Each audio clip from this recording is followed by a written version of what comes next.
Today I'm going to work on attaching a 440 nut to the armature, and I'm going to be doing that because I really want a butt tie down so that when Cat sits down he can really be stuck down to the surface. So we're going to use one of these little T-nuts here.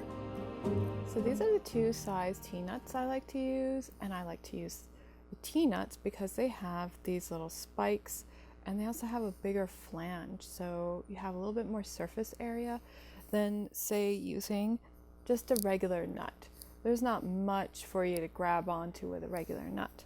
I like keeping all my little hardware pieces in a same box, and I have it labeled for this is the imperial, like, inches kind of category. I do have metric in a separate one, and you always want to keep them nice and labeled so that you can keep them nice and organized and know exactly what you have. And as you can see on the 256, I've covered the end with some metal tape. So I will do that for this one.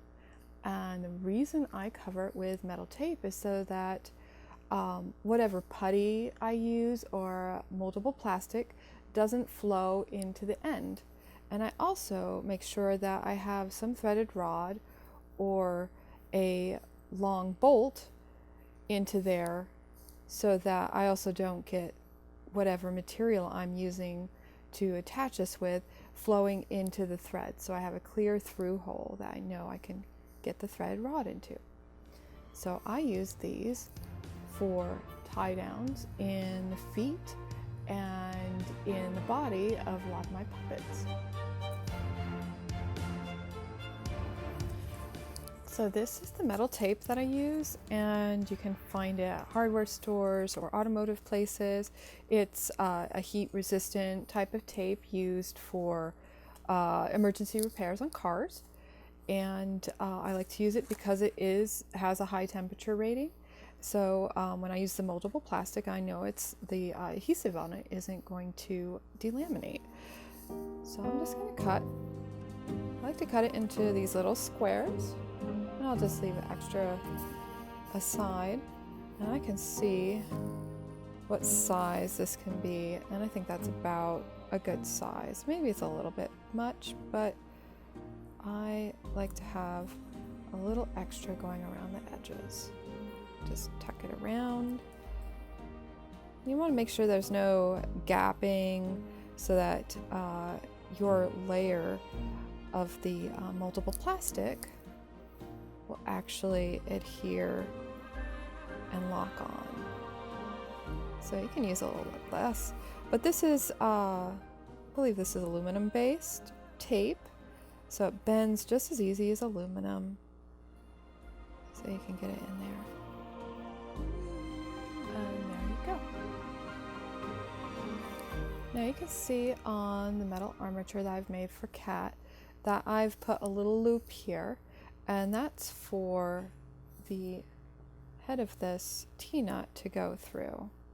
And when I am putting on something that's going to lock down a puppet, I want the wires to be in between the flange and where I'm going to be pulling down to a surface. So that flange is going to actually be pulling against something rather than pulling away from.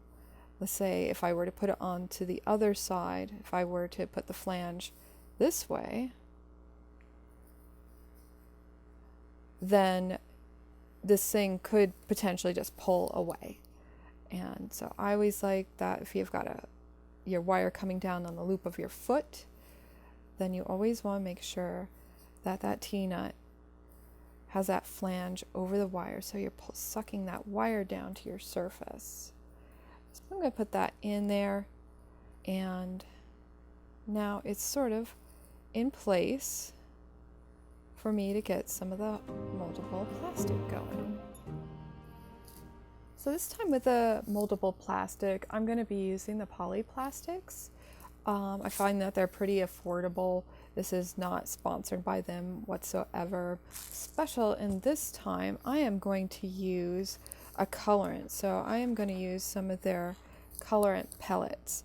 They come in various metal colors, and this is the black. It's the first time I'm using these, and we're going to see how they work. They say you to melt the plastic pellets first, so I've got some hot water in a kettle here. They probably won't melt right away.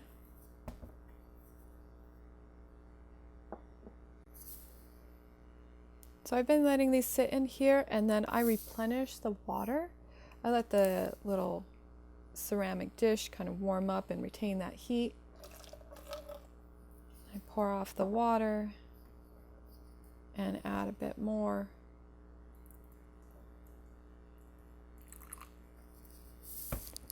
To get them to fully melt.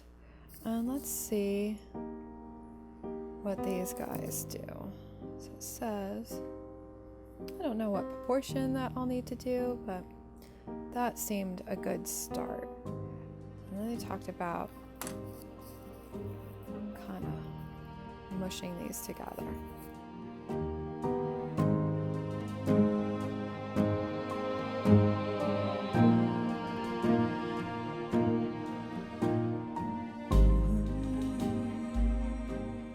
So here I've split them off into kind of like little gummy worm shapes, and that helps me to be able to wrap around a surface. I split out all the little extra nubs of colorant because I suspect that has more of the pigment, and I think it'd just be a waste to have little globs of pigment. So I'll save those for another project. And these, wrap them around, making sort of a hip or pelvis kind of shape. What I've done here is I've given myself a little shape to kind of go for. This is a side view. It's kind of like this little shape here with the rod coming out, and then here. And this is to give the animators something to grab onto at the hips. I'll also make one, as you can see here, and be sort of like a chest grab. So they'll be able to grab from the chest and at the hips to move those feet and legs around and move the back and such. And this is just really helpful to incorporate those kind of things into your structures. Now you see I'll be using a chopstick to kind of move it around in the hot water. I don't want to put my fingers directly in the hot water. It's kind of requires something a bit hotter than what you really want to be touching. So I did notice while working with this that the colorant made this particular moldable plastic much more sticky. And in fact, it just kept on sticking to my fingernails and taking my fingernail polish off. So in one sense, it's really quite promising that this is actually going to be more sticky because it's going to stick to the wires and stay in place a lot better.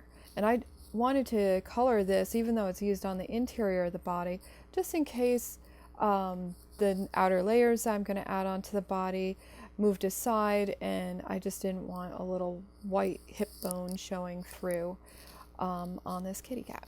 So I'm going to start off with tinier pieces, and I'm going to build it up, and then I can also pour water over the surface to re-soften them as I work.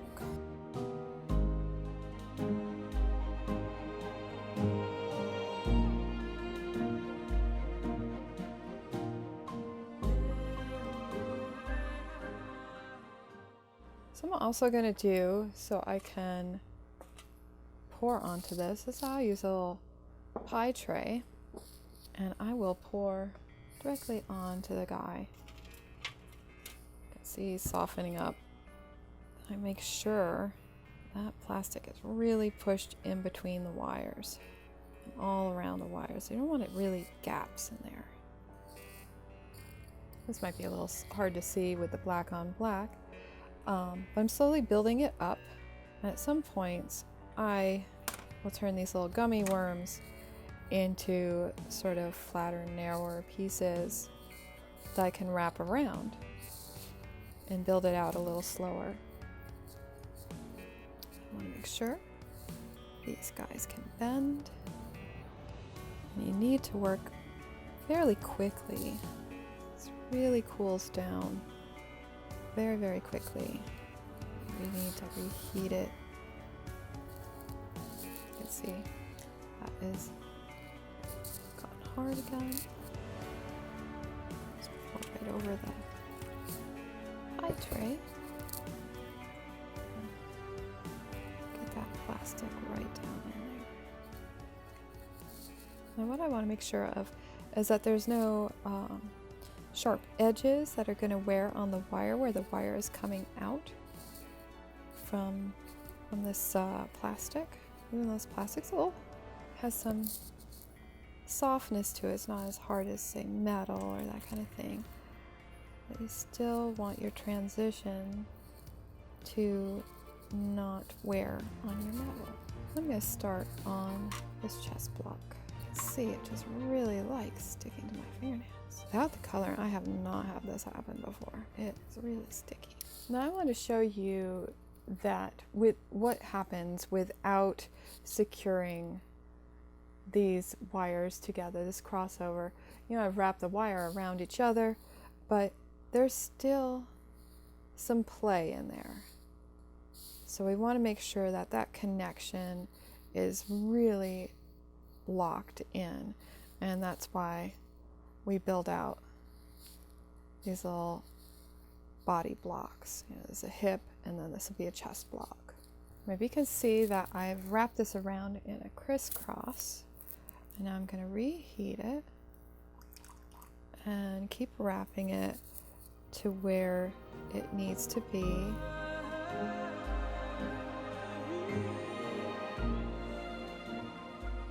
So now you can see I've finished putting on that block, and you can see how it would give you a grab point from chest to back so that you could move the cat's spine or the hips. Now I'll probably build out these a little bit more refined with some black hot melt glue, and I also will reinforce where this hard plastic goes onto where the wire wants to bend with some hot melt glue as well. And that will act like a little gasket and soften the edges so that we don't have hard parts wearing away and chiseling into the wire as it's bent over and over. So the next stage on this will be building out that hot melt glue, and then probably building out the legs and the tummy. I will be doing some foam, little bits of foam in there. I've got some pieces cut here. Let's see. So I might do a full piece of foam here, or I might also add in a little round piece for his belly so that when he sits down he's kind of got this hard little tummy that can pop out. So these are things you want to think about when you're building your puppets, of whether you want there to be some kind of reaction when a puppet is squeezed or bent in a certain way, that you have other things that kind of come out and protrude that the animators don't have to control every little piece. They get some animation for free. Alright, I hope you enjoyed this time, and see you next time. Bye!